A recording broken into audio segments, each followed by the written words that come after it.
The fourth G20 summit was held in Toronto during the weekend of June 26th and 27th, 2010.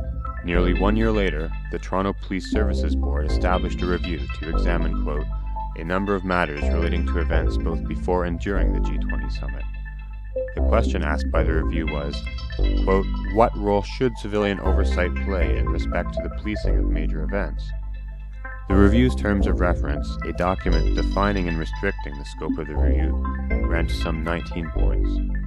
In summary, the terms of reference are concerned with the role the board and the Toronto Police Service played in the planning leading up to and during the G20 summit. This review will seek answers to questions such as whether the plans developed and implemented were adequate and effective for policing the summit. This video documents the final 2 evenings of the review. Members of the public were invited to register at g20review.ca, and over the 3 nights of the review, about 40 people from across Toronto did so. They came to speak as citizens to their public servants, to tell their stories, and to vent their frustration. I'm a former EMS officer, and something that really I thought was really inappropriate was when I was around the area the day before, and I saw some of my former colleagues all decked out in riot gear, equipped with nightsticks. And I saw one of them later, and I said, what is that all about? I guess it sounds funny, but I'm saying, what, you hit the guy with the nightstick and you put the bandage on, it's like one-stop shopping, and they all laughed and everything, but you have to look at it. Why would ambulance officers, paramedics, be marching alongside police officers in demonstration? I mean, from all the footage I've seen, I've never seen any of these paramedic riot-equipped officers break away and help a demonstrator. In fact, this footage showing somebody injured on the ground and Toronto paramedics walking right by them. It's at one point that hasn't been addressed tonight, I think, is the aggressive attitude and stance that many police officers had in their interactions with people downtown. I know living in that area, curt and aggressive, I think, were the main words I would use to describe the police officers that were there in our neighborhood. That does not, I think, promote good interactions. Violence begets violence, and I think those people, when they're in an aggressive stance, are going to promote an aggressive response, so that those people that are there to exercise their right to peaceably assemble and protest peaceably should be allowed to do so and not be intimidated. And I think that occurred an awful lot, and I think that was one of the factors that probably led to violent altercations.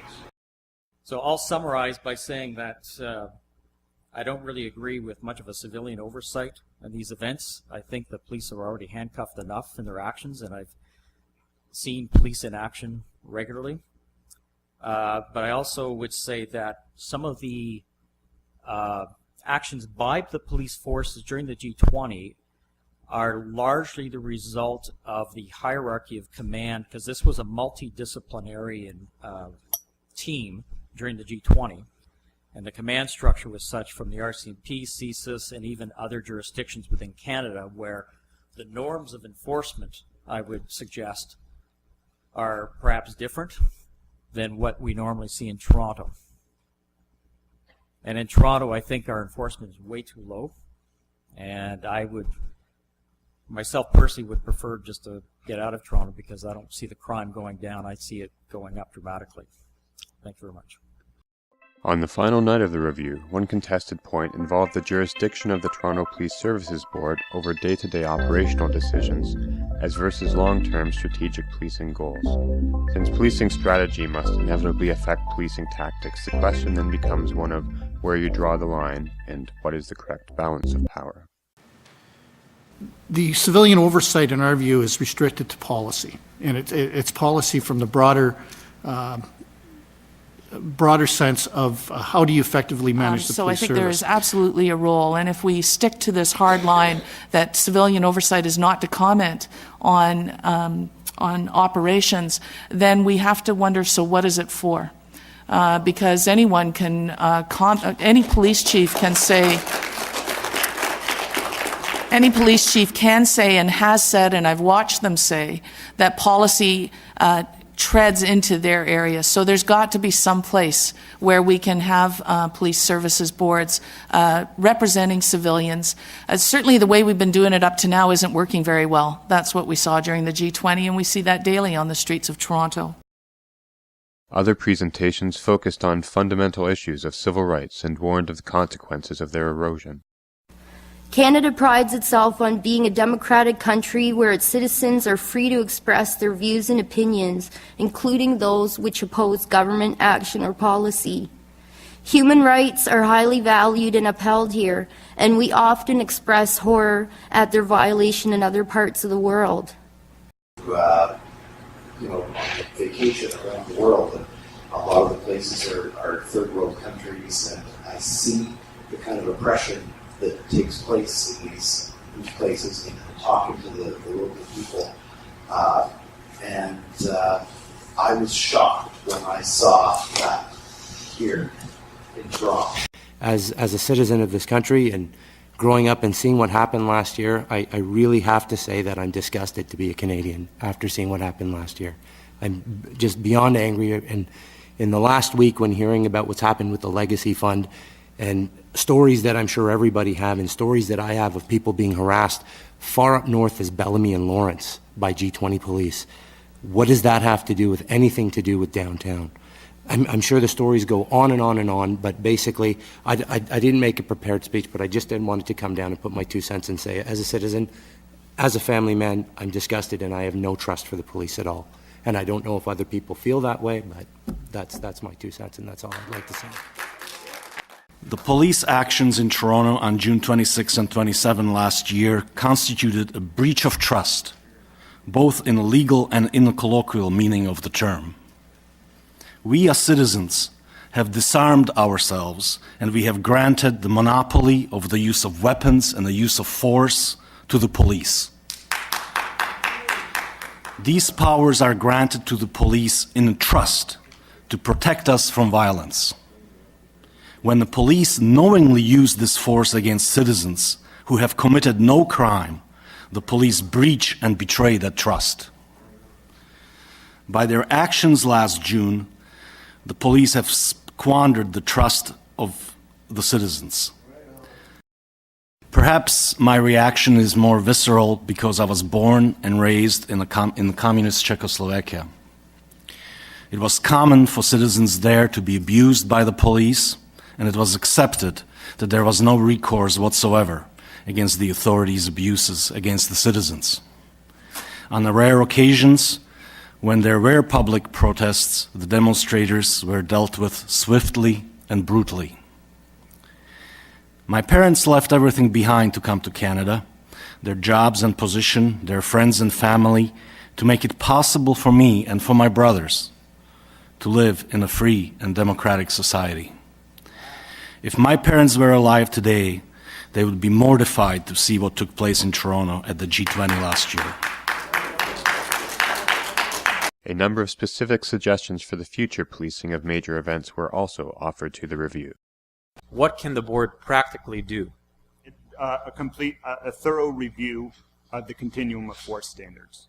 The continuum of force standards state right now, and this is common throughout the world, but it's also common every academic study or practical study that's ever been, or many, I shouldn't say every, but many have said that the problem starts with the continuum of force standards, which start right in training in police police foundations programs in schools, and then at the police academy, which state that you always respond with one level greater of force than the potential force that you're coming up against. And so doing, when you have somebody who's psychiatrically challenged or from a racialized population that doesn't feel like they're respected by the police, and you have a police officer continually escalating, you get a continually escalating situation instead of having a situation which could de-escalate. Speak basically to the question being put forward here at this civilian review.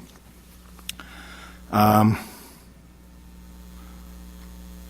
Police Services Board hires and fires the police chief, is the boss, the employer of the police chief.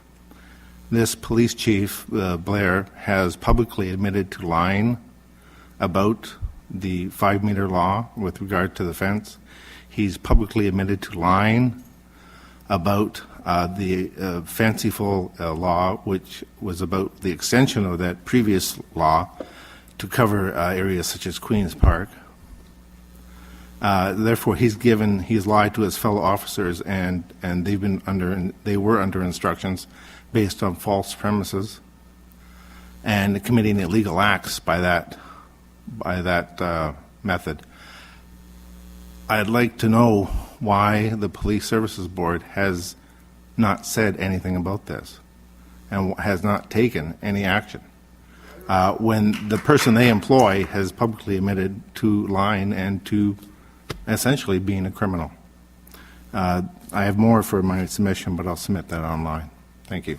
Thank you, Mr. Powell. The G20 security response was a capacity building exercise by police forces to build police skills and an arsenal of devices aimed at crowd control. Many of these devices, as previous speaker pointed out, would never pass the scrutiny of a normal budgetary process. If the force is allowed to keep or purchase water cannons, tear gas, surveillance cameras, sound cannons, because they happen to be available at bargain basement prices, or they've already been purchased in the G20 spending spree, then the oversight powers of the board in budgetary oversight have been circumvented. Do not allow the police force to profit from the proceeds of a crime against citizens and the taxpayers that took place during the G20. Missed the review? You can still submit your written comments on G20 Summit Policing at g20review.ca until July 13th.